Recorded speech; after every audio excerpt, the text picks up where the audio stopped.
It's time now for our business update with Cole Stangler. Hi, Cole. Hey, Jeannie. You're starting with a change at the helm of aviation giant Boeing. That's right. The company's new CEO finally taking the reins today. His name is David Calhoun, a member of the board of directors since 2009. He will certainly have his work cut out for him. Boeing is currently undergoing one of the most turbulent periods in its storied history, with its 737 MAX jets grounded worldwide following 2 fatal crashes. Kaimon Nedelec has more on the new CEO and the challenges that lay ahead. Boeing is betting on Chairman David Calhoun to get them out of its ongoing crisis. At 63, he's a veteran, having spent 10 years on the board of Boeing and over 20 years at American engineering conglomerate General Electric. He's viewed by many as a safe pair of hands. Announcing his appointment in December, Boeing said that a change in leadership was necessary to restore confidence in the company. Calhoun has got his work cut out for him. He'll have to get the beleaguered 737 MAX back in the air, foster better ties with regulators who've lost trust in the company, and detoxify the brand. After 2 air disasters left 346 people dead. Investigators in both crashes pointed the finger at Boeing's anti-stall mechanism, MCAS.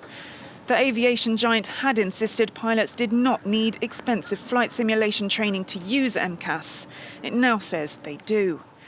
Just last week, as part of a pledge to transparency, Boeing handed over hundreds of emails to the FAA, the US air regulator, including messages that cast an unflattering light on the company, with 2 Boeing employees saying 8 months before the first crash that they would not put their families on a 737 MAX plane.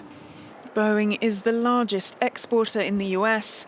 It has a staggering 137,000 employees across all 50 states, and many more suppliers and airlines have close ties to the firm. Treasury Secretary Steven Mnuchin said on Sunday that the crisis could slow US growth in 2020 by as much as half a percentage point. Let's take a look now at the day's trading action. Bit of a mixed bag so far on the major European indices to kick off the week. Shares on the CAC 40 here in Paris are trading just above the flat lines you can see here. FTSE, meanwhile, up around 0.5%. Losses, meanwhile, on the DAX over in Frankfurt. It's all as investors look ahead to the signing of a so-called Phase 1 trade pact between the U.S. and China. That's expected to take place on Wednesday. Now, markets in Japan were closed due to public holiday, but major Asian indices did post some slight gains there. Some more than slight gains you can see here in some of those cases. Hong Kong, the Hang Seng up more than 1%. Same story over on the Kospi in Seoul. Now, here in France, the government has unveiled a concession to unions in the midst of these strikes over pension reform that are now in their 40th day. That's right. Now, over the weekend, Prime Minister Edouard Philippe announced he'd be scrapping a proposal to hike the earliest possible retirement age with full benefits from 62 to 64. That measure is known as the pivot age. The militant CGT union has dismissed the move and vowed to keep striking, but the more moderate CFDT union has welcomed the change. We are standing up for workers retiring in 2022. There won't be this pivot age making them work up to 2 years longer, while they had earned a full pension to retire at age 62. So it's extremely important in terms of social justice. In the meantime, over in the UK, the latest monthly growth figures are out, and they show that the country's economic troubles are only continuing. That's right. According to the Office of National Statistics, the UK's GDP actually contracted by 0.3% last November. That was a month before the country's general election, with Brexit and political uncertainty taking a clear toll on the economy. But it's also part of a broader trend. Actually, it's the 3rd consecutive period where growth has declined over a 3-month stretch. You can see here, that last stretch found expansion of just 0.1%, down from 0.2% and 0.4% before that. It's likely to further pressure on the Bank of England to lower interest rates. Cole, let's now go to South Korea, where companies are increasingly using artificial intelligence to screen job candidates. Now, it's leaving job seekers rattled at their ability to adapt, but recruiters, on their hand, quite convinced of the benefits. Kaimon Nedelec has the story. It's a nerve-wracking day for this South Korean student. He's preparing to be interviewed by a computer. Artificial intelligence will test his response time, his body language, and his facial expressions, as employers in South Korea increasingly use AI interviews to recruit new talent. Job seekers are desperate enough to exaggerate their capabilities in order to have employers take another look at them. But you can't trick AI.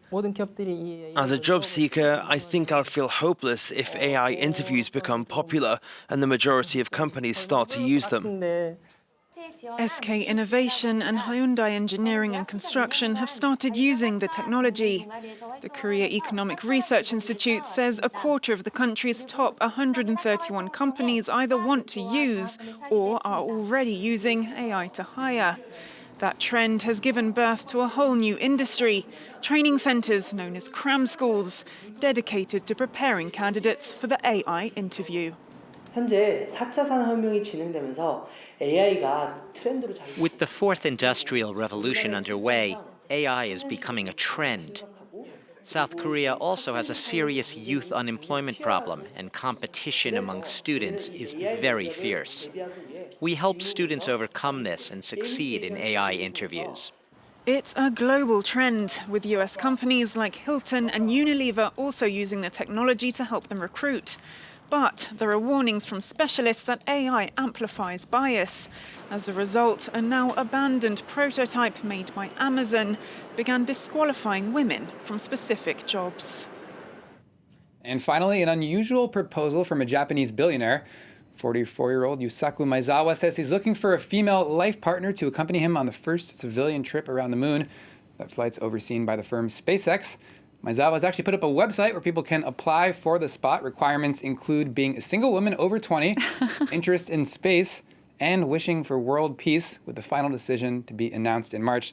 Though it should be said, Jeannie, does leave quite a bit of time before the actual flight. That's not slated to take place until 2023. It sounds like a great topic for a reality show. It does. Someone should get on that. Cole, thank you for that. Cole Stingler there with your business update today. Now,